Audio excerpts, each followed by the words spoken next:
Hello friends, इस drama में हम देखेंगे कि हमारी फीमेल लीड अपने 7 साल के रिलेशनशिप को तोड़कर एक ऐसे लड़के से शादी करती है जो स्कूल टाइम से उससे हिडनली लव करता आया है। तो आइए देखते हैं कि उसके साथ ऐसा क्या हुआ कि उसने अपने 7 साल के रिलेशनशिप को छोड़कर किसी और से शादी कर ली।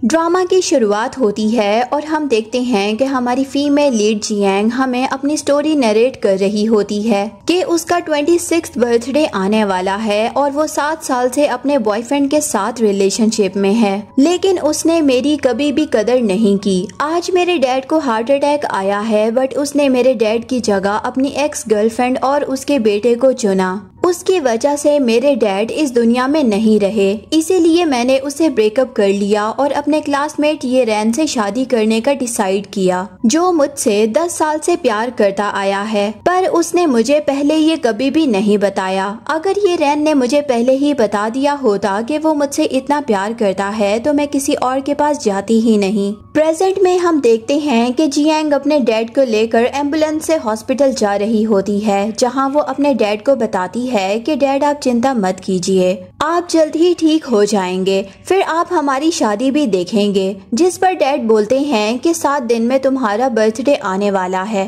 तुम उस दिन जीचिंग से शादी कर लेना, यही मेरी लास्ट विश है। जिसके बाद नर्स उन्हें इमरजेंसी में अंदर लेकर जाने लगती है तो जियांग वहाँ डॉक्टर को बुलाती है, पर तभी नर्स आकर बताती है कि सारे डॉक्टर मिस्टर जीचिंग के कहने पर उनकी बेटी को देखने गए हैं क्योंकि उसे सी फूड से एलर्जी हो गई है। ये सुनकर जियांग पूरी तरीके से हैरान हो जाती है। फिर वो रोते हुए नर्स से रिक्वेस्ट करती है कि आप मेरे डैड को इमरजेंसी रूम में शिफ्ट कीजिए, मैं डॉक्टर को बुलाकर लाती हूँ। जैसे ही वो टर्न करती है तब वो देखती है कि जीचिन अपनी एक्स गर्लफ्रेंड डिंग के साथ उसकी बेटी बाई को लेकर जा रहा होता है, जिसको देखकर जियांग उसके पीछे भागती है, पर तभी वो किसी चीज से टकराकर गिर जाती है, जिससे सभी लोग आकर संभालने लगते हैं। उधर जीचिंग को जियांग की आवाज सुनाई देती है, पर जैसे ही वो टर्न करता है तो डिंग उसे रोककर बोलती है कि तुम प्लीज यहाँ से जल्दी चलो, बाई को यहाँ पर अच्छा फील नहीं हो रहा है। जिसके बाद जीचिंग उन लोगों के साथ वहाँ से चला जाता है।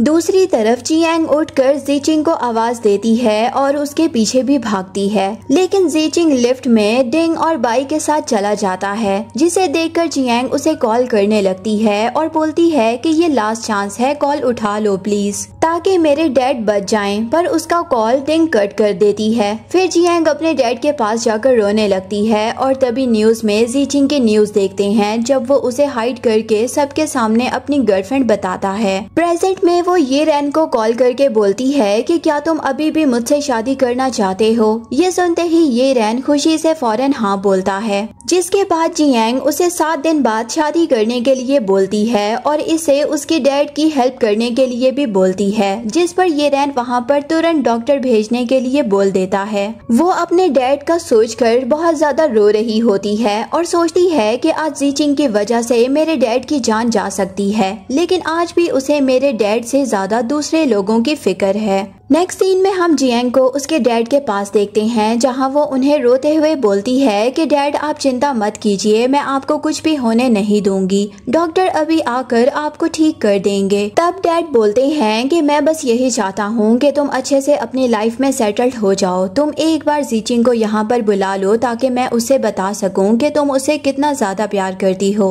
और मैं उसे अपनी लास्ट विश भी बताना चाहता हूँ। डैड की बात सुनकर जियांग उन्हें बोलती है कि जीचिंग इसी हॉस्पिटल में है, वो बिल पे कर रहा है, आप थोड़ी देर रुकिए, मैं उसे बुलाकर लाती हूँ। उसके बाद जियांग जल्दी से जाकर जीचिंग को ढूंढने लगती है। दूसरे ही तरफ हम जीचिंग को डिंग और बाई के साथ देखते हैं, जहाँ डिंग जीचिंग को थैंक्स बोलती है और कहती है कि मैं आज ही चाइना वापस आई हूँ और आते ही बाई को ये एलर्जी हो गई है, मैं यहाँ पर किसी को नहीं जानती, अगर तुम नहीं होते तो पता नहीं क्या हो जाता। जिस पर जीचिंग उसे बोलता है कि हम दोनों क्लासमेट्स हैं, तो मेरा फर्स्ट हक बनता है कि मैं तुम्हारी हेल्प करूं, इसीलिए तुम मुझे थैंक्स मत बोलो।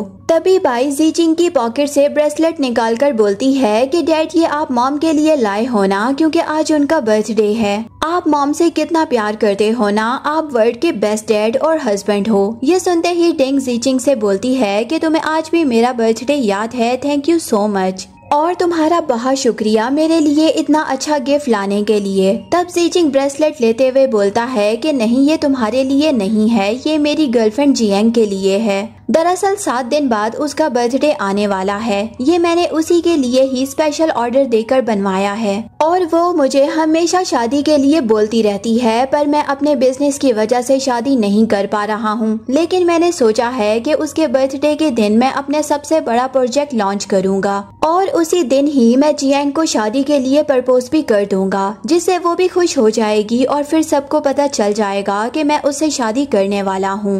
और इस चीज से वो टेंशन फ्री भी हो जाएगी और मुझसे फाइट भी नहीं करेगी। ये सुनकर डेंग बहुत ज्यादा जेलस फील करती है और गुस्से में बाई पर चिल्लाते हुए बोलती है कि मैंने तुम्हें कितनी बार बोला है कि दूसरों की चीजों को नहीं छूते हैं। क्या मॉम ने तुम्हें यही सिखाया है कि तुम ऐसे ही किसी भी अंकल की पॉकेट से उनका सामान निकाल लो। तब जीजिंग डेंग को समझाता है कि तुम इसे मत डांटो, वो छोटी बच्ची है। और फिर जीजिंग उसे बोलता है कि मैंने शायद जियांग को इमरजेंसी वार्ड के बाहर देखा था, मैं एक बार उससे मिलकर आता हूँ। तब डेंग उसे रोकते हुए बोलती है कि मैंने उनसे बात कर ली थी, उसे बस माइनर सा कोल्ड है, वो मेडिसिन लेकर चली गई होगी। ये सुनकर जीजिंग बोलता है कि फिर भी मैं एक बार जाके चेक करके आता हूँ। जीजिंग जैसे ही वहाँ से जाने लगता है तो रिया बाई को इशारा करके उसे रोकने के लिए बोलती है, जिसके बाद बाई रोते हुए जीजिंग को बोलती है कि डैड आप प्लीज मत जाइए।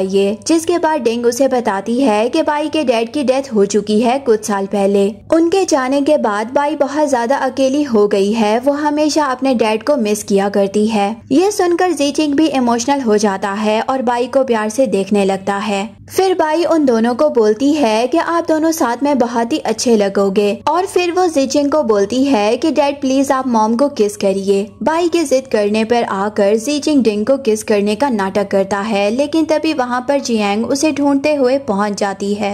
उन्हें ऐसे देखकर जियांग जीजिंग पर जोर से चिल्लाती है और बोलती है कि ये तुम क्या कर रहे हो। तब जीजिंग बोलता है कि जैसा तुम सोच रही हो वैसा कुछ भी नहीं है, लेकिन जियांग उसकी बात को ना सुनते हुए बोलती है कि मेरे डैड को हार्ट अटैक आया है, प्लीज तुम जल्दी से जाकर उनसे मिल लो, वो आखिरी बार तुमसे मिलना चाहते हैं। लेकिन जीजिंग उसकी बात पर यकीन नहीं करता और उसे डांटते हुए बोलता है कि तुम और कितना झूठ बोलोगी, तुम हमेशा मुझसे ऐसे ही झूठ बोलकर अपने साथ ले जाया करती हो, पर आज मैं तुम्हारे साथ नहीं जाऊंगा और अगर तुम्हारे डैड की तबीयत इतनी ही ज्यादा खराब है तो तुम्हें डॉक्टर के पास जाना चाहिए, ना कि मेरे पास में, क्योंकि मैं तो उन्हें ठीक नहीं कर सकता हूँ। ये सुनकर जियांग बोलती है कि तुम मेरे साथ ऐसा कैसे कर सकते हो, मेरे डैड की तबीयत सच में बहुत ज्यादा खराब है, वो तुमसे आखिरी बार मिलना चाहते हैं। लेकिन जीजिंग उसके साथ जाने से मना कर देता है और उसे समझाते हुए बोलता है कि अभी मेरा बाई के पास रहना ज्यादा जरूरी है, इसीलिए प्लीज तुम घर जाओ और मैंने तुम्हारी बर्थडे के लिए बहुत ही अच्छा सा सरप्राइज प्लान किया है। जिसके बाद जियांग उसे बोलती है कि मुझे तुम जैसे लड़के के साथ मरकर भी नहीं रहना है, जिसे मेरे डैड की हेल्थ से बिल्कुल भी फर्क ना पड़े, मैं तुमसे ब्रेकअप कर रही हूँ।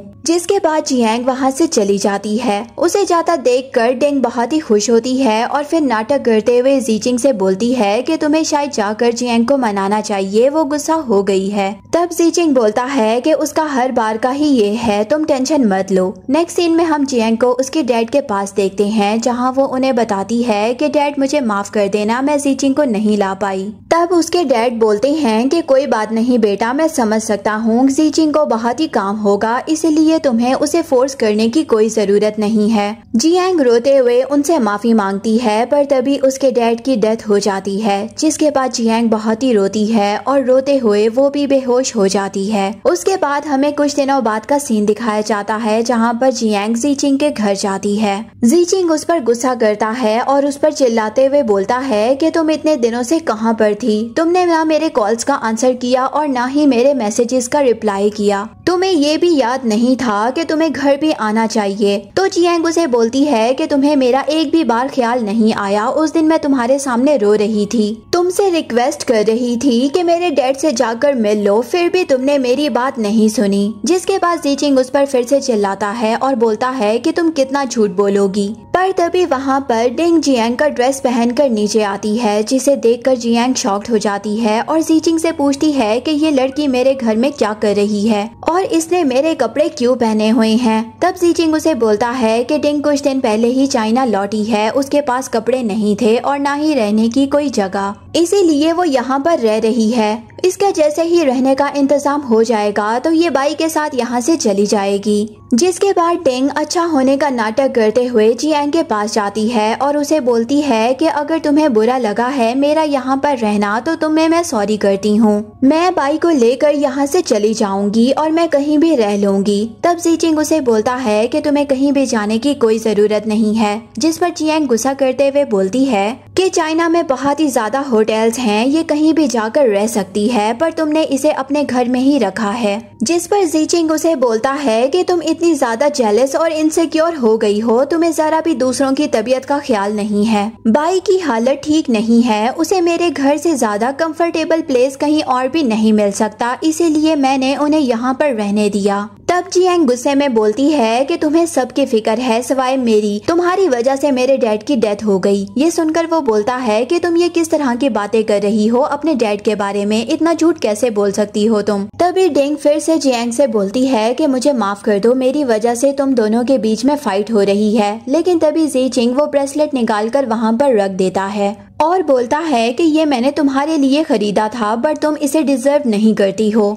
उसी समय वहाँ पर बाई आ जाती है जो कि जीचिंग को डिनर पर जाने के लिए बोलती है। जिसके बाद जीचिंग डिंग और बाई के साथ डिनर करने के लिए चला जाता है। उनके जाने के बाद हम देखते हैं कि जियांग वहाँ पर रखा फोटो एल्बम देखती है, जिसे देखकर वो पास्ट को याद करती है कि कैसे उन्हें फर्स्ट टाइम जीचिंग को देखा था। वो स्कूल में थी जब उसने जीचिंग को फर्स्ट टाइम देखा था। तब उसकी फ्रेंड बताती है कि ये लड़का किसी के साथ रिलेशनशिप में नहीं आता है, क्योंकि इसकी गर्लफ्रेंड ने इसको डंप कर दिया था और वो अब्रॉड चली गई थी। तब से इसने किसी और से प्यार नहीं किया। लेकिन जियांग बोलती है कि मैं इसे अपना बनाकर रहूंगी। जिसके बाद वो हर जगह जीचिंग का पीछा करने लगती है और उसका ख्याल रखने लगती है। कुछ सालों बाद वो उसकी सेक्रेटरी बनकर उसके पास जाती है। तब जीचिंग उसे डिंग समझकर हक करता है। लेकिन जैसे ही उसे पता चलता है कि ये जियांग है तो वो उसे प्रपोज करके खुद की गर्लफ्रेंड बनाने के लिए बोलता है, जिससे जियांग बहुत ही खुश होती है और फिर दोनों साथ में नाइट स्पेंड करते हैं। कुछ सालों बाद जब जियांग उसे बोलती है कि अब दोनों को शादी कर लेनी चाहिए तो जीचिंग उस पर गुस्सा करता है कि तुम्हें हर वक्त शादी का ही क्यों पड़ी रहती है। ये कहकर वो वहाँ से चला जाता है। अब प्रेजेंट में ये सब याद करके जियांग बहुत ही उदास होती है। फिर वो बाहर जाकर उन सभी फोटोज को जलाने लगती है और वो अपनी यादों को भी मिटा देती है। थोड़ी देर बाद वहाँ पर जीचिंग वापस आता है और वो देखता है कि जियांग उनकी सारी फोटोज को जला रही है, जिसे देखकर वो उसे बोलता है कि ये तुम क्या कर रही हो। तब जियांग बोलती है कि अब इनकी जरूरत नहीं है, जिसे सुनकर वो उसे अंदर ले जाता है और बोलता है कि अगर तुम्हें जलाना है तो तुम बाकी फोटोज को भी जला दो और फिर इन्हें साफ भी कर देना, क्योंकि बाई को इस आग से और इसके धुएं से प्रॉब्लम हो सकती है। जिसके बाद जियांग बोलती है कि ठीक है, मैं सबको बाहर जाकर ही जलाऊंगी और मुझे तुम्हारे बाई के साथ रहने से कोई भी प्रॉब्लम नहीं है। तब जीचिंग उसे थैंक्स करता है और बोलता है कि मुझे अच्छा लगा कि तुमने इन सब चीजों को एक्सेप्ट कर लिया है और मैंने तुम्हारी बर्थडे के लिए एक बहुत ही अच्छा सा सरप्राइज प्लान किया है। लेकिन तब तक तुम प्लीज किसी होटल में जाकर रह लेना, क्योंकि बाई को तुम्हें देखकर अच्छा नहीं लगेगा। जिसके लिए वो उसे अपना कार्ड भी दे देता है, पर जियांग कार्ड लेने से मना कर देती है और बोलती है कि मेरे बर्थडे का दिन मेरे पास भी तुम्हारे लिए बहुत ही अच्छा सा सरप्राइज है। जिसके बाद जीचिंग उसे ओके बोलकर वहाँ से चला जाता है। फिर जियांग उसका कार्ड वहीं पर रख कर अपना सूटकेस लेकर वहाँ से चली जाती है।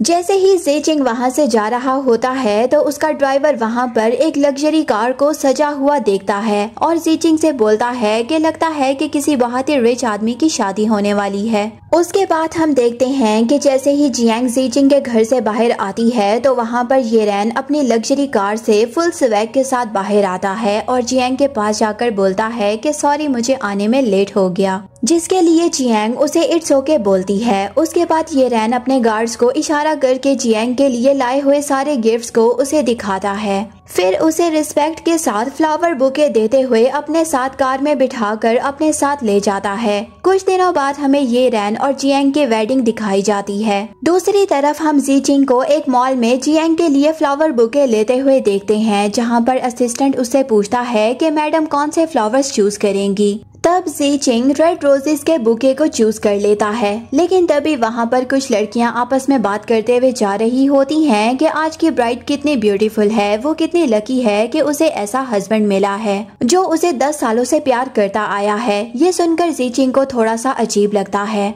लेकिन तभी वो इमेजिन करता है कि वहाँ पर जियांग है, इसीलिए वो उसे देखने भागता है और एक लड़की का हाथ पकड़ लेता है। लेकिन हम देखते हैं कि जैसे ही जी चिंग उस लड़की को टर्न करता है तो वो जियांग नहीं बल्कि कोई और होती है जो उसे डांट कर वहाँ से भगा देती है। दूसरी तरफ हम देखते हैं कि ये रेन और जियांग की वेडिंग सेरेमनी स्टार्ट हो चुकी होती है, जहाँ पर जियांग ने एक ब्यूटीफुल सा ड्रेस पहना होता है और सभी उसकी बहुत ही तारीफ करते हैं। वेडिंग सेरेमनी स्टार्ट होती है, लेकिन तभी वहाँ पर ये रेन की मॉम आती हैं और बोलती हैं कि सेरेमनी स्टार्ट होने से पहले मैं जियांग से कुछ बातें करना चाहती हूँ। दूसरी तरफ हम देखते हैं कि असिस्टेंट जी चिंग को बताता है कि जियांग मैडम की शादी हो रही है। वो जी चिंग को अपने फोन में न्यूज भी दिखाता है जिसमें जियांग ने वेडिंग ड्रेस पहना होता है। ये देखकर जी चिंग पूरी तरीके से हैरान हो जाता है। वो असिस्टेंट को ऑर्डर देता है कि जल्दी से तुम इस मैरिज हॉल को पता लगाओ और वहाँ जाने के लिए निकल जाता है। लेकिन तभी वहाँ पर डेंग आती है और जी चिंग को रोकते हुए बोलती है कि आज तुम्हारा सबसे इम्पोर्टेंट प्रोजेक्ट लॉन्च होने वाला है,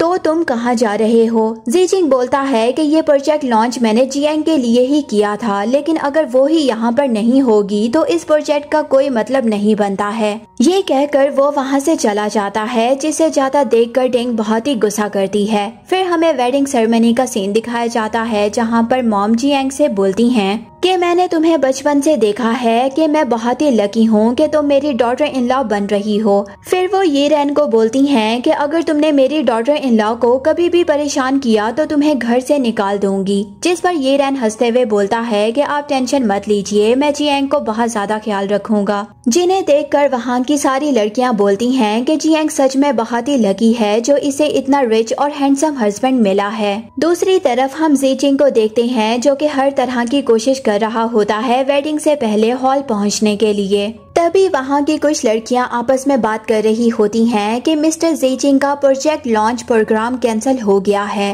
पर अभी तो उनकी एक्स गर्लफ्रेंड वापस आई थी, फिर ऐसा क्या हो गया कि प्रोग्राम कैंसिल हो गया। ये सुनकर जियांग थोड़ी सी परेशान होती है, जिसे देखकर ये रेन उससे पूछता है कि क्या तुम्हें रिग्रेट हो रहा है मुझसे शादी करके। तब जियांग बोलती है कि बिल्कुल भी नहीं। उसके बाद जैसे ही वेडिंग सेरेमनी स्टार्ट होती है तभी वहाँ पर जी चिंग दौड़ते हुए आता है और बोलता है कि ये शादी नहीं हो सकती, और जियांग का हाथ पकड़कर उसे वहाँ से ले जाने लगता है। तो ये रेन उसे रोकते हुए बोलता है कि तुम मेरी वाइफ को यहाँ से नहीं ले जा सकते हो, और अगर यहाँ पर तुमने कोई ऐसा सीन क्रिएट किया तो मैं तुम्हें अरेस्ट करवा दूंगा। तब जी चिंग बोलता है कि ये मेरी गर्लफ्रेंड है, जिस पर जियांग बताती है कि मैं तुम्हारी एक्स गर्लफ्रेंड हूँ और तुम्हारी हिम्मत कैसे हुई मुझे टच करने की, मैंने तुमसे ब्रेकअप कर लिया है, ये बात मैंने तुम्हें तुम्हारे घर में बता दी थी। ये सुनकर वो उसे बोलता है कि मैं जानता हूँ कि तुम मुझ पर गुस्सा हो, इसीलिए तुम ऐसा बोल रही हो। जी चिंग की ये बातें सुनकर जियांग बोलती है कि तुम्हें हमेशा से मेरे बारे में गलतफहमी रही है। जब मैंने तुम्हें बताया कि मेरे डैड की डेथ हो गई है तो तुमने उस पर भी यकीन नहीं किया। जब मैंने बताया कि मेरे डैड तुमसे मिलना चाहते हैं तो तुमने उस पर भी यकीन नहीं किया। और जब मैंने तुमसे बोला कि मैं तुमसे ब्रेकअप कर चुकी हूँ तो तुम इस बात पर भी यकीन नहीं कर रहे हो। तुम्हारे यकीन करने या ना करने से मुझे अब कोई भी फर्क नहीं पड़ता है। मैंने तुमसे ब्रेकअप कर लिया है और आज मेरी किसी और से शादी हो रही है, इसीलिए यहाँ पर तमाशा करने की कोई जरूरत नहीं है। ये रेन भी उसे बोलता है कि तुम चुपचाप यहाँ से चले जाओ, वरना मैं अपने गार्ड्स को बुलवा कर तुम्हें यहाँ से धक्के देकर बाहर निकलवा दूंगा। ये सब सुनकर जी चिंग गुस्से में जियांग पर चिल्लाते हुए बोलता है कि तुम हमारे 7 साल के रिलेशनशिप को कैसे भूल सकती हो, और कहीं इस लड़के ने तुम्हें फोर्स तो नहीं किया है शादी करने के लिए, इसीलिए तुम इससे शादी कर रही होगी। तब जियांग बोलती है कि अगर तुम हमारे रिलेशनशिप को भूल सकते हो तो मैं क्यों नहीं भूल सकती हूँ, और वैसे भी ये रेन ने मुझे फोर्स नहीं किया है, मैं अपनी मर्जी से इससे शादी करना चाहती हूँ क्योंकि ये मेरी हमेशा से रिस्पेक्ट करता आया है और ये तुम्हारी तरह बिल्कुल भी नहीं है। फिर जी चिंग उसे वही रिंग दिखाते हुए बोलता है कि देखो ये मैंने तुम्हारे लिए खरीदी थी, प्लीज मुझे एक्सेप्ट कर लो, मेरे पास वापस आ जाओ। लेकिन जियांग उस रिंग को गुस्से में फेंक देती है, जिसे देखकर जी चिंग उस पर चिल्लाने लगता है। जीचिंग को ऐसा बिहेव करता देखकर वहाँ के लोग उसको बुरा भला बोलने लगते हैं कि ये कैसा लड़का है जो अपनी गर्लफ्रेंड की कदर भी नहीं कर पाया और अब उसकी शादी भी रोकना चाहता है। ये सब सुनकर जीचिंग बोलता है कि तुम्हारे डैड की डेथ को अभी 4 दिन भी नहीं हुए हैं और तुम किसी और लड़के से शादी कर रही हो, तुम्हें तो शर्म आनी चाहिए। जिसे सुनकर जियांग उस पर गुस्सा करती है और ये रैन गुस्से में उसे एक पेपर दिखाता है डैड का साइन किया हुआ, जिसमें उसके डैड ने लिखा होता है कि वो अपनी मर्जी से उन दोनों की शादी करवाना चाहते हैं। तभी हमें फ्लैशबैक दिखाया जाता है कि जब जियांग के डैड हॉस्पिटल में एडमिट होते हैं तब वहाँ पर ये रैन आया होता है, जो कि डैड को बताता है कि वो पिछले 10 सालों से जियांग को पसंद करता आया है और वो उसकी बहुत ही रिस्पेक्ट और केयर और लव करता है, वो सब कुछ उसे दे सकता है। तो वो उनकी परमिशन चाहता है जियांग से शादी करने के लिए, जिसके लिए डैड भी उसे परमिशन दे देते हैं। प्रेजेंट में ये सब सुनकर जीचिंग गिल्टी फील करता है और जियांग को बोलता है कि मुझे माफ कर दो, पर प्लीज तुम इससे शादी मत करो, मैं तुम्हें वो सब कुछ दूंगा जो तुम चाहती हो। लेकिन जियांग उसे थप्पड़ मारते हुए बोलती है कि मुझे अब तुम्हारी जरूरत नहीं है। जिसके बाद ये रैन अपने गार्ड्स को बोलकर जीचिंग को वहाँ से बाहर फेंकवा देता है। उसके बाद वहाँ पर उन दोनों की वेडिंग स्टार्ट होती है और दोनों एक दूसरे को एक्सेप्ट करते हैं और फिर किस करते हैं, जिन्हें जीचिंग बाहर से देखता रह जाता है। नेक्स्ट सीन में हम जियांग और ये रैन को साथ में ये रैन के घर में देखते हैं, जहाँ पर ये रैन जियांग के पैरों को गर्म पानी से धो रहा होता है और उसे बोलता है कि हील्स की वजह से तुम्हें पेन हो रहा होगा ना, जिसे सुनकर जियांग इमोशनल हो जाती है। और तभी हमें फ्लैशबैक दिखाया जाता है कि जब जियांग को हील्स पहनने की वजह से पेन होने लगती है और वो जीचिंग से रिक्वेस्ट करती है थोड़ी देर रेस्ट करने के लिए। तब जीचिंग उस पर गुस्सा करते हुए बोलता है कि तुम कितनी इमेच्योर कैसे हो सकती हो, अभी हमारी इतनी इम्पोर्टेंट मीटिंग है और तुम्हें रेस्ट करना है। फिर वो उसे फोर्सफुली ले जाने लगता है। प्रेजेंट में ये सब याद करके जियांग ये रैन से बोलती है कि तुम मेरी इतनी ज्यादा केयर करते हो, वैसे हमें कल जाकर अपना मैरिज सर्टिफिकेट लेना चाहिए। तब ये रैन उसे बोलता है कि वो क्या है ना, मेरे सारे डॉक्यूमेंट्स खो गए हैं, मुझे उन्हें ढूंढने का टाइम दो, फिर हम जाकर अपना मैरिज सर्टिफिकेट ले लेंगे। और वैसे भी हमारी शादी नेशनली न्यूज पर दिखाई गई है, तो तुम टेंशन मत लो, सभी को पता है कि तुम मेरी वाइफ हो। जिसे सुनकर जियांग ठीक है बोल देती है। जिसके बाद ये रैन उसे किस करने के लिए क्लोज होता है, पर जियांग पीछे हट जाती है। तब ये रैन उसे बोलता है कि अच्छा तुम टेंशन मत लो, जब तक तुम कंफर्टेबल नहीं हो जाती और जब तक तुम मुझे खुद परमिशन नहीं देती हो, मैं तुम्हें टच नहीं करूँगा। फिर वो ब्लैंकेट और पिलो को लेकर उसे बोलता है कि मैं दूसरे रूम में सोने जा रहा हूँ, अगर तुम्हें किसी भी चीज की जरूरत हो तो मुझे आकर बता देना। फिर वो वहाँ से चला जाता है। ये रैन के जाने के बाद जियांग सोचती है कि ये कितनी अजीब सिचुएशन है ना, कि जिस लड़के ने मुझे बचपन से बड़ा होता हुआ देखा है, आज मैं उसी की वाइफ बन गई हूँ। ये सब सोचकर वो बहुत ही खुश होती है। दूसरी तरफ हम देखते हैं कि जीचिंग अपने घर में आकर उदास बैठा होता है और सोचता है कि हॉस्पिटल में उसने जियांग को इमरजेंसी वार्ड के पास भी देखा था, लेकिन डिंग ने उसे झूठ बोला कि वो वहाँ पर नहीं थी, उसे सिर्फ कोल्ड हुआ है। और जब वो घर पर आई थी तब डिंग ने भी नाटक किया था। ये सब याद करके वो समझ आता है कि डिंग ने ये सब कुछ जानबूझकर किया है ताकि जीचिंग और जियांग का ब्रेकअप हो सके। ये सब सोचकर वो बहुत ज्यादा उदास और गुस्सा होने लगता है। तभी वहाँ पर डिंग उसके लिए सूप बनाकर लाती है और जीचिंग के क्लोज होने लगती है, लेकिन जीचिंग उसे खुद से दूर करके उस पर चिल्लाते हुए बोलता है कि तुम्हारे झूठ की वजह से आज डिंग के डैड की डेथ हो गई है। तुमने ये सब जानबूझकर किया ताकि मेरा और जियांग की फाइट हो जाए और हमारा ब्रेकअप हो जाए, और इन सब में तुमने अपनी बेटी का भी यूज किया, तुम्हें तो शर्म आनी चाहिए। ये सब सुनकर डिंग घबरा जाती है और उसे बोलती है कि ये सब मैंने जानबूझकर नहीं किया है, क्योंकि उस दिन नर्स ने मुझे खुद बताया था कि जियांग को सिर्फ कोल्ड हुआ है। पर जीचिंग उसे धक्का देकर गिरा देता है और बोलता है कि आज के बाद तुम्हारे लिए मेरे घर में कोई जगह नहीं है, मैंने तुम्हारा सामान पैक करवा दिया है, तो तुम चुपचाप यहाँ से चली जाओ। मैं तुम पर एक एहसान कर दूंगा कि तुम्हारे लिए होटल में बुकिंग कर दूंगा। तभी वहाँ पर असिस्टेंट आता है और डिंग को वहाँ से जाने के लिए बोल देता है। वहाँ से जाते वक्त डिंग सोचती है कि ये सब जियांग की वजह से हुआ है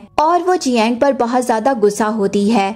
डिंग के जाने के बाद जीचिंग असिस्टेंट से पूछता है कि तुम्हें क्या लगता है कि जियांग ने इतनी जल्दी उस लड़के से शादी क्यों की। तब असिस्टेंट उसे बताता है कि मैडम और मिस्टर ये रैन चाइल्डहुड फ्रेंड्स हैं। ये रैन मैडम से बचपन से प्यार करता आया है और इसी बीच आप दोनों के दरमियान इतनी बड़ी फाइट हो गई, इसीलिए मैडम ने गुस्से में आकर मिस्टर ये रैन से शादी कर ली होगी। लेकिन अभी तक उन दोनों ने मैरिज सर्टिफिकेट नहीं लिया है। ये सुनते ही जीजिंग खुश होने लगता है और सोचता है कि मतलब जियांग अभी भी मुझसे प्यार करती है। उसकी इस सोच को असिस्टेंट भी बढ़ावा देता है और वो बोलता है कि ऐसा ही हुआ होगा, इसीलिए मैडम ने अभी तक अपना मैरिज सर्टिफिकेट नहीं लिया क्योंकि वो आपसे सिर्फ नाराज हैं। तब जीजिंग बोलता है कि ठीक है, मैं जाकर उसे मनाऊंगा, मेरे पास अभी भी चांस है, मैं जियांग को अपने पास वापस लाकर रहूंगा। नेक्स्ट मॉर्निंग हमें ये रैन के घर का सीन दिखाया जाता है जहाँ पर जियांग उठकर जब नीचे आती है तो वो देखती है कि ये रैन उसका ब्रेकफास्ट टेबल पर बैठकर इंतजार कर रहा होता है,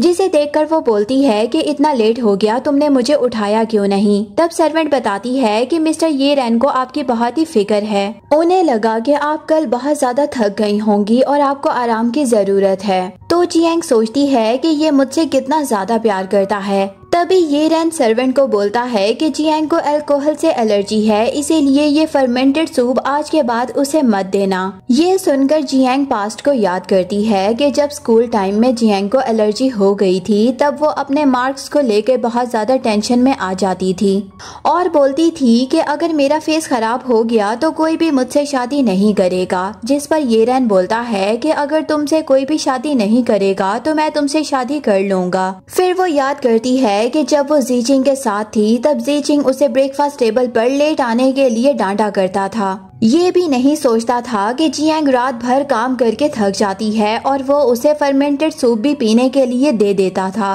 क्योंकि उसे याद ही नहीं रहता था कि जियांग को अल्कोहल से एलर्जी है। प्रेजेंट में वो ये रैन की इन सब चीजों के लिए थैंक्स बोलती है और फिर बोलती है कि आज मैं कंपनी जाऊंगी, जिसके लिए ये रैन उसे बोलता है कि मैं तुम्हें छोड़ दूंगा, लेकिन जियांग उसे मना करती है और बोलती है कि मैं जीजिंग के ऑफिस में काम करती हूँ तो तुम्हें ये चीज पसंद नहीं आएगी। ये सुनकर ये रैन बोलता है कि अब इन्वेस्टर जिस कंपनी में इन्वेस्ट कर रही हैं वो इंस्पेक्शन के लिए जा सकते हैं ना।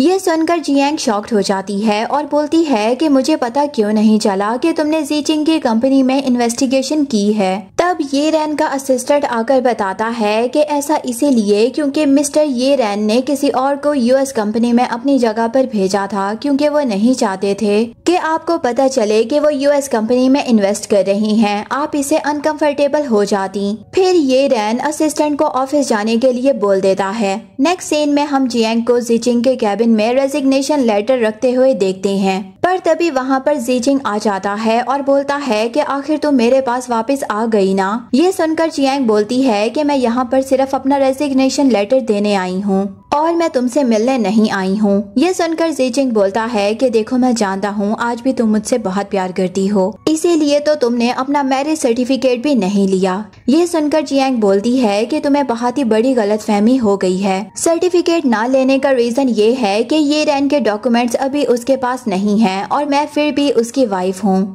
तुम्हें ये चीज एक्सेप्ट करनी होगी और अब तुम मेरे बॉस नहीं हो, इसीलिए मुझे यहाँ रोकने की कोशिश मत करना। फिर वो वहाँ से जाने लगती है, लेकिन तभी जीजिंग उसे रोकते हुए बोलता है कि तुमने हमारी कंपनी के साथ कॉन्ट्रैक्ट साइन किया था और अभी कॉन्ट्रैक्ट एक्सपायर होने में 1 महीना बाकी है। ये सुनकर जियांग इस पर गुस्सा करते हुए बोलती है कि तुम्हारी हिम्मत कैसे हुई मुझे ब्लैकमेल करने की। लेकिन जीजिंग उसे बोलता है कि प्लीज मुझे एक चांस दे दो, 1 महीने में मैं बिल्कुल वैसा ही बन जाऊंगा जैसा तुम चाहती हो और अगर ऐसा ना हुआ तो तुम मुझे छोड़कर जा सकती हो। ये सुनकर जियांग थोड़ी देर के लिए चुप हो जाती है और फिर वो सोचकर बोलती है कि ठीक है। ये सुनकर जीजिंग बहुत ही ज्यादा खुश हो जाता है और बोलता है कि मैं जानता था कि तुम ना नहीं बोलोगी क्योंकि तुम आज भी मुझसे बहुत प्यार करती हो और आज रात हमें एक इवेंट पर जाना है, इसीलिए तुम वहाँ मेरे साथ चलना। जिसे सुनकर जियांग बोलती है कि तुम भूलो मत कि मैं अब मैरिड हूँ और मुझे अपने हस्बैंड के साथ टाइम स्पेंड करना है, तो तुम अपने साथ जाने के लिए किसी और को ढूंढ लेना। जैसे ही जीजिंग उसे कुछ बोलने वाला होता है तभी ये रैन जियांग को कॉल करता है और उसे बोलता है कि आज रात उसे बिजनेस मीटिंग के लिए बाहर जाना है,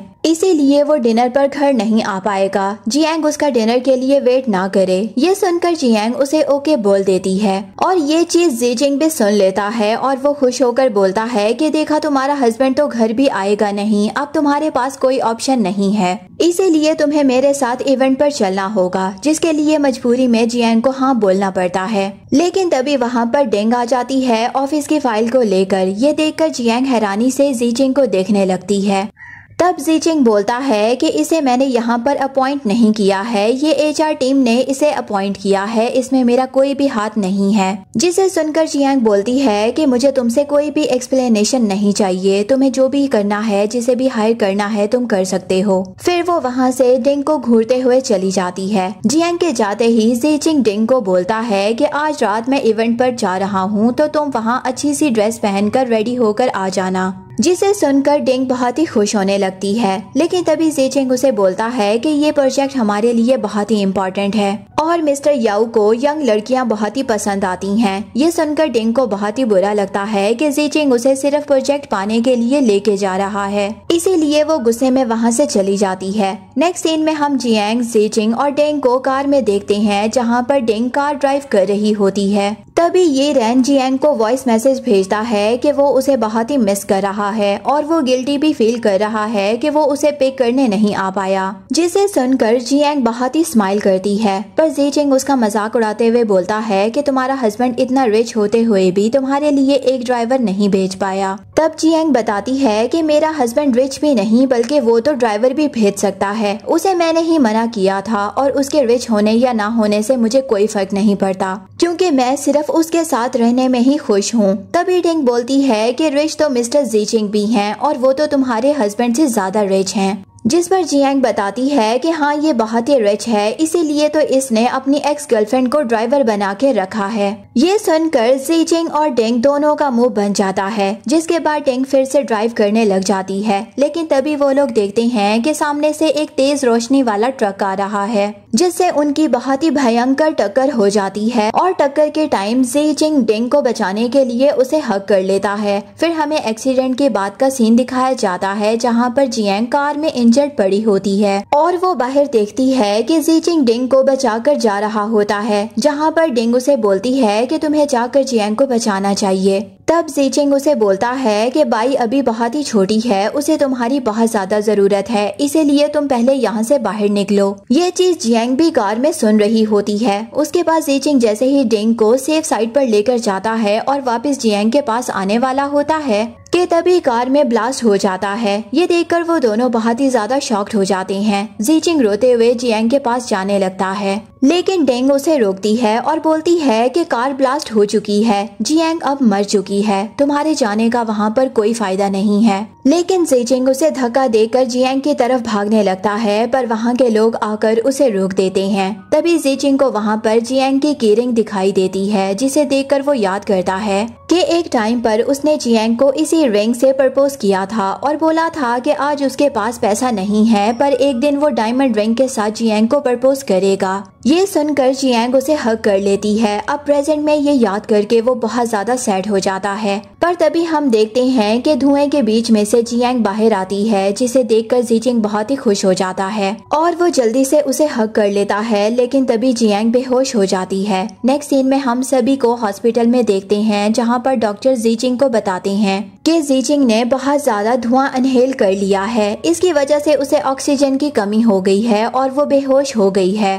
पर अभी वो खतरे से बाहर है, कुछ देर में उसे होश आ जाएगा। ये सुनकर जीचिंग खुश हो जाता है और डॉक्टर के जाने के बाद वो जियांग को प्यार से देखने लगता है और बोलता है कि तुम जल्दी से ठीक हो जाओ। जीचिंग को जियांग की इतनी केयर करता देखकर डिंग उसे बोलती है कि मेरे सर में बहुत ही दर्द हो रहा है। तब जीचिंग उसे बोलता है कि तुम जल्दी से जाकर डॉक्टर को दिखा लो, मैं थोड़ी देर में तुम्हारे पास आता हूँ, जिसके लिए डिंग चिढ़कर उसे हाँ बोल देती है। तभी हम देखते हैं कि जियांग को होश आने लगता है। ये देखकर जीचिंग उसे पूछने लगता है कि तुम ठीक तो हो ना, मैं बहुत ज्यादा घबरा गया था। लेकिन जियांग याद करने लगती है कि कैसे जीचिंग ने पहले डिंग को कार से बाहर निकाला था, जिसे याद करके वो सोचती है कि ये मुझसे प्यार करता है, पर फिर भी इसने पहले डिंग को चुना और उसके बाद ये मेरे पास आने का सोच रहा है, इसीलिए वो उठकर वहाँ से जाने लगती है, जिसे जीचिंग रोकता है और बोलता है कि तुम कहाँ जा रही हो। तब वो बोलती है कि मुझे अपने हस्बैंड के पास जाना है। ये सुनकर वो उसे जबरदस्ती बेड पर बिठा देता है और बोलता है कि तुम मुझे छोड़कर ऐसे नहीं जा सकती हो।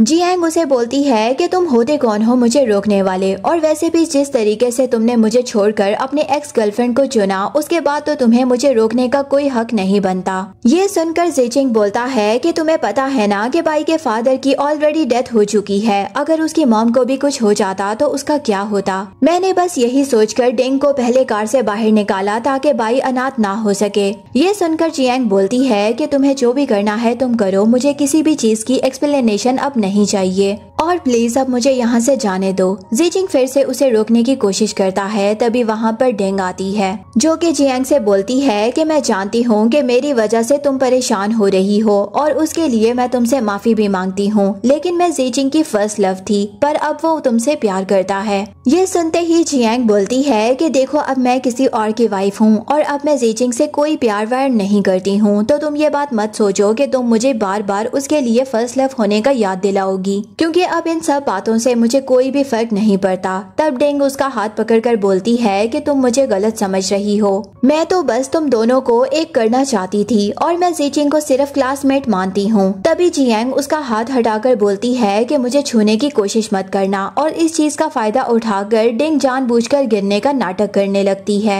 और बोलती है कि मैं तो बस तुम दोनों की फाइट को सॉल्व करना चाहती थी, मेरा अब जीचिंग से कोई भी लेना देना नहीं है। ये सुनने के बाद जियांग बोलती है कि अगर तुम्हारा जीचिंग से कोई भी लेना देना नहीं है तो तुम उसके घर में किस हक से रह रही हो और तुमने अपनी बेटी को जीचिंग को डैड बोलने की परमिशन क्यों दी है, तुम ये सब जानबूझकर कर रही हो। तभी वहाँ पर बाई आती है जो कि जियांग को डांटते हुए बोलती है कि आप एक बैड आंटी हो, आप मेरे डैड को और मेरी मॉम को परेशान क्यों कर रही हो। फिर वो बच्ची जियांग के हाथ को काटने लगती है, जिससे बचने के लिए जियांग अपना हाथ बाहर खींचती है और उसी दौरान बाई नीचे गिर जाती है। ये देखकर जीचिंग उसे उठाकर बोलता है कि तुम्हें गुस्सा होना है तो तुम डिंग पर गुस्सा करो, लेकिन तुम इस बच्ची को परेशान क्यों कर रही हो। वो बच्ची फिर से जियांग को बैड आंटी बोलने लगती है और अपने मॉम डैड से दूर रहने के लिए बोलती है। डिंग भी जियांग पर गुस्सा करने लगती है और बोलती है कि तुम्हें जो भी प्रॉब्लम है तो मुझसे बात करो, तुम मेरी बेटी को ऐसे कैसे मार सकती हो।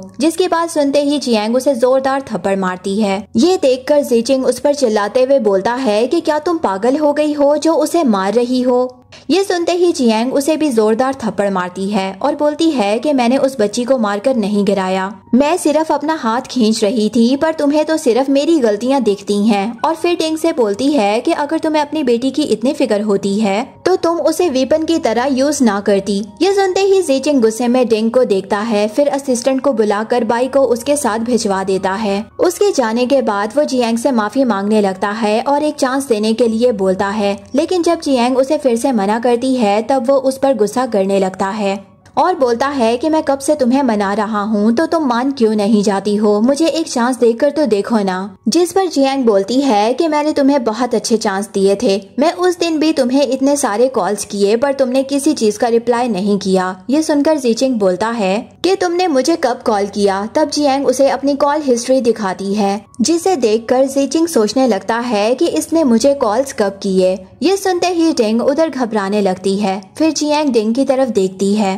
जिसे देखकर जीचिंग डिंग पर चिल्लाते हुए बोलता है कि तुमने मेरी कॉल्स को कट क्यों किया, तुमने मुझे जियांग से बात क्यों नहीं करने दी। तब डिंग झूठ बोल देती है कि तुम्हारा फोन उस दिन स्विच ऑफ होने वाला था, क्योंकि बैटरी बहुत ही लो हो चुकी थी, इसीलिए मुझे लगा कि इम्पोर्टेंट कॉल्स नहीं होंगी और मैंने अनजाने में ही कॉल को कट कर दिया। जिसके बाद जीचिंग जियांग को बताने लगता है कि उसे गलतफहमी हो गई थी, प्लीज उसे माफ कर दो और मुझे एक चांस दो। पर जियांग उनकी कोई बात नहीं सुनती है और बोलती है कि तुम दोनों की वजह से मेरे डैड की डेथ हो गई, मैं तुम दोनों को कभी भी माफ नहीं कर सकती हूँ और मेरे डैड की आत्मा भी तुम लोगों को कभी माफ नहीं करेगी और वैसे भी मैं डिंग पर मर्डर का चार्ज लगाऊंगी। जिसे सुनकर डिंग घबरा जाती है और जियांग के सामने घुटनों पर आकर उसे माफी मांगती है और फिर जीचिंग से भी रिक्वेस्ट करती है कि प्लीज मुझे बचा लो। ये सब देखकर जीचिंग डिंग को उठाता है और जियांग पर चिल्लाते हुए बोलता है कि ये सब अनजाने में हुआ, वो तुमसे इतना माफी मांग रही है, फिर तुम उसे इतना टॉर्चर क्यों कर रही हो, हम सब क्लासमेट है ना, तो तुम्हें उसे माफ कर देना चाहिए। जिसे सुनते ही जियांग गुस्से में उसे जोरदार थप्पड़ मारती है। जीचिंग जैसे ही उसे दोबारा कुछ बोलने वाला होता है कि तभी वहाँ पर ये रैन आ जाता है। और जीचिंग से बोलता है कि जिसने जो भी गलती की है उसकी सजा तो उसे मिलकर रहेगी, पर अगर वो अपनी गलती को खुद ही एक्सेप्ट कर ले तो उसे थोड़ी कम सजा हो जाएगी। ये रैन को देखते ही जियांग दौड़कर उसके पास जाती है और बोलती है कि तुम्हारा तो इम्पोर्टेंट बिजनेस मीटिंग था ना, फिर तुम यहाँ पर कैसे आ गए? तो वो बोलता है कि मेरे लिए तुमसे ज्यादा जरूरी और कोई भी काम नहीं हो सकता। तभी असिस्टेंट बताता है कि बॉस को जैसे ही पता चला कि आपका एक्सीडेंट हुआ है तो उन्होंने सारी मीटिंग्स को कैंसिल करके आपके पास आने का ऑर्डर दिया। उसके बाद ये रैन बोलता है कि डिंग जैसी लड़कियों की वजह से ही सारी कंपनीज बैंकरप्ट होती हैं और वैसे भी तुम दोनों ने बहुत ज्यादा जियांग को टॉर्चर कर लिया, अब ऐसा नहीं होगा। ये सुनते ही जीचिंग गुस्से में ये रैन से बोलता है कि तुम्हें मुझसे प्रॉब्लम क्या है? तुम्हें जो भी मसला है तुम मुझसे बात करो, इस पर एक लड़की को इस तरह से इंसल्ट नहीं कर सकते हो। ये सुनने के बाद ये रैन उसे फोटोग्राफ दिखाते हुए बोलता है कि मुझे ब्लेम करने से पहले एक बार इन फोटोज को देख लो। फोटोज में डिंग किसी और आदमी के साथ क्लोज होकर फोटोज क्लिक करा रही होती है। ये देखकर जीचिंग गुस्से में डिंग से बोलता है कि मतलब तुम चाइना में थी, तुमने मुझसे झूठ क्यों बोला कि तुम अपने कैंसर ट्रीटमेंट के लिए अब्रॉड जा रही हो? तब डिंग घबरा जाती है और बोलती है कि ये फोटोज फेक हैं, ये रैन और जियांग ने मिलकर मुझे फंसाने के लिए किया है, इन लोगों पर यकीन मत करो, ये इन दोनों का प्लान है। तब ये रैन जीचिंग को बोलता है कि तुम इस आदमी की फोटो को ध्यान से देखो, इसका फेस बाई से बिल्कुल मैच करता है। और फिर वो जीचिंग को फाइल में प्रूफ दिखाता है कि तुम्हारी कंपनी को डिंग जल्द ही बैंकरप्ट करने वाली है। फाइल में डिंग के खिलाफ सबूत होते हैं कि उसने कंपनी के इम्पोर्टेंट शेयर्स और इंफॉर्मेशन को दूसरी कंपनी को बेचा होता है। ये सब जानने के बाद जीचिंग डिंग पर बहुत ही गुस्सा करता है और उसे जोरदार थप्पड़ मारता है, जिस पर डिंग गुस्सा करते हुए बोलती है कि तुम्हारी हिम्मत कैसे हुई मुझे मारने की। उसके बाद जीचिंग उसका गला पकड़कर बोलता है कि ये सब तुम्हारी वजह से हुआ है, अगर तुम मेरी लाइफ में वापस ना आती तो आज मैं जियांग के साथ होता, तुम्हारी वजह से मैं बैंकरप्ट हो रहा हूँ, उसके डैड की डेथ हो गई। ये सब जानने के बाद मैं तुम्हें कभी भी माफ नहीं करूंगा, बल्कि मैं तुम्हें जान से मार डालूंगा। डिंग खुद को बचाने की कोशिश करती है और जीचिंग पर चिल्लाते हुए बोलती है कि तुम मुझ पर ब्लेम क्यों डाल रहे हो, ये सब तुम्हारी वजह से हुआ है। मैं तो सिर्फ तुम्हारी लाइफ में वापस आई थी, लेकिन तुमने अपने घर में रहने की जगह मुझे खुद दी। तुमने जियांग से खुद फाइट की और उसे खुद से दूर कर दिया। ये सब सुनने के बाद जीचिंग को भी उसकी गलती का एहसास होता है और वो जाकर जियांग से माफी मांगने लगता है, पर जियांग उसे माफ करने से मना कर देती है और ये रैन से बोलती है कि अब हमें यहाँ से चलना चाहिए। फिर वो दोनों वहाँ से जाने लगते हैं। तब जीचिंग जियांग को रोकर बोलता है कि जियांग तुम नहीं चाहती हो कि डिंग तुम्हारे डैड की ग्रेव पर जाकर माफी मांगे, मैं उसे लेकर आऊंगा वहाँ पर और वो अपनी मिस्टेक्स को भी मानेगी। ये सुनकर जियांग बोलती है कि तुम दोनों वहाँ जाकर मेरे डैड की ग्रेव को और भी गंदा कर दोगे, मैं तुम दोनों को वहाँ पर कभी भी जाने नहीं दूंगी और आज के बाद मेरे सामने कभी मत आना। फिर वो अपना रेजिग्नेशन देकर वहाँ से जाने लगती है। जिन्हें ज्यादा देखकर जीचिंग जियांग से गुस्से में बोलता है कि तुम भूलो मत कि तुम्हारा 1 महीने का कॉन्ट्रैक्ट अभी भी बाकी है, तुम मेरी कंपनी को छोड़कर नहीं जा सकती हो। ये कहने के साथ साथ वो उसका हाथ पकड़ लेता है, जिसे ऐसा करता देखकर ये रैन उसे जोरदार पंच मारकर नीचे गिरा देता है और बोलता है कि मेरी वाइफ से दूर रहना। जिसके बाद जीचिंग भी उसे पंच मारता है। तब जियांग बीच में आकर जीचिंग को धक्का दे देती है और बोलती है कि तुम्हारी हिम्मत कैसे हुई मेरे हस्बैंड को मारने की। और फिर वो ये रैन की केयर करने लगती है, जिसे देखकर जीचिंग बोलता है कि तुम मेरे सामने किसी और की केयर कैसे कर सकती हो। तब जियांग उसे बोलती है कि तुम भूलो मत कि ये मेरा हस्बैंड है। ये सुनकर जीचिंग बोलता है कि अगर तुम उसे अपना हस्बैंड मानती हो तो तुमने ये रिंग को अभी तक अपने पास संभाल कर क्यों रखा है, जो मैंने तुम्हें दी थी। तो जियांग उस रिंग को देखकर हंसने लगती है और उसे फेंक कर बोलती है कि ये लो, ये रिंग मैंने यहाँ पर रख दी। ये सुनकर जीचिंग बहुत ही गुस्से में आ जाता है और वो उस रेजिग्नेशन लेटर को फाड़कर बोलता है कि तुम्हें मुझसे कभी भी छुटकारा नहीं मिलेगा। जिसके बाद ये रैन अपनी कंपनी में कॉल करके बोलता है कि जीचिंग की कंपनी में से सारे इन्वेस्टमेंट वापस ले लो। जिसे सुनकर जीचिंग हंसने लगता है और बोलता है कि तुम भूलो मत कि हमारी कंपनी के तुम इन्वेस्टर नहीं हो। लेकिन तभी उसे मैसेज आता है कि उसकी कंपनी से सारे इन्वेस्टमेंट वापस हो गई है। वो मैसेज देखकर वो हैरान हो जाता है और उन दोनों के सामने गिरकर हाथ जोड़कर माफी मांगने लगता है कि प्लीज मेरी कंपनी को बैंकरप्ट मत करो, मैं बर्बाद हो जाऊंगा। फिर वो जियांग से रिक्वेस्ट करता है और बोलता है कि प्लीज अपने हस्बैंड को समझाओ ना। तब जियांग बोलती है कि ये सब तुम्हें मेरे डैड को मारने से पहले सोचना चाहिए था। मुझे तुम्हारी कंपनी और तुम में कोई भी इंटरेस्ट नहीं है। ये रैन के साथ वो वहाँ से चली जाती है, जिसे जाता देखकर ज़ीचिंग बहुत ही उदास होता है और वो उतना भी गुस्सा होता है। कंपनी बैंकरप्ट हो गई थी, ये जानकर डिंग सोचती है कि अब ज़ीचिंग उसके किसी काम का नहीं रहा, इसीलिए वो वहाँ से जाने लगती है। लेकिन तभी उसे ज़ीचिंग नीचे पटक कर बोलता है कि तुम्हारी वजह से मैं बर्बाद हो चुका हूँ, मैं तुम्हें जिंदा नहीं छोड़ूंगा। और वो उसका गला दबाते हुए बोलता है कि मैं तो बर्बाद हो चुका हूँ लेकिन मैं तुझे भी जिंदा नहीं छोड़ूंगा। और फिर वो उसका गला दबाने लगता है। नेक्स्ट सीन में हमें कुछ दिन बाद का सीन दिखाया जाता है, जहां पर ज़ीचिंग अब सारे इन्वेस्टर्स के पास जाकर अपनी कंपनी में इन्वेस्ट करने के लिए बोलता है, लेकिन कोई भी इन्वेस्टर उसकी कंपनी में इन्वेस्ट नहीं करता। सभी लोग बोलते हैं कि तुम्हारी कंपनी सिर्फ जियांग की वजह से चल रही थी, उसके जाते ही तुम्हारी कंपनी की अब कोई भी वैल्यू नहीं रही। तभी वहाँ पर डिंग रोते हुए आती है और ज़ीचिंग से पैसे मांगती है, क्योंकि उसकी बेटी की तबीयत बहुत ज्यादा खराब होती है। लेकिन ज़ीचिंग उसे धक्का मारकर नीचे गिरा देता है और बोलता है कि तुम्हारी बेटी से और तुमसे मेरा कोई रिश्ता नहीं है। फिर वो वहाँ से चला जाता है। दूर से कार में बैठी जियांग भी इस चीज को देख रही होती है। दूसरी तरफ ये रैन फोन में न्यूज देख रहा होता है कि जियांग अब एक बहुत ही फेमस डिजाइनर बन चुकी होती है और उसे चाइना का बेस्ट ज्वेलरी डिजाइनर का अवार्ड मिलता है। फिर वो जियांग से पूछता है कि अब तो तुम खुश हो ना? तो वो उसे बोलती है कि मुझे लाइफ में सब कुछ मिल चुका है और मैं बहुत ज्यादा खुश हूँ। इसी के साथ ही हमारे इस ड्रामे की हैप्पी एंडिंग हो जाती है। Thank you so much for watching. See you in a next video. Bye bye.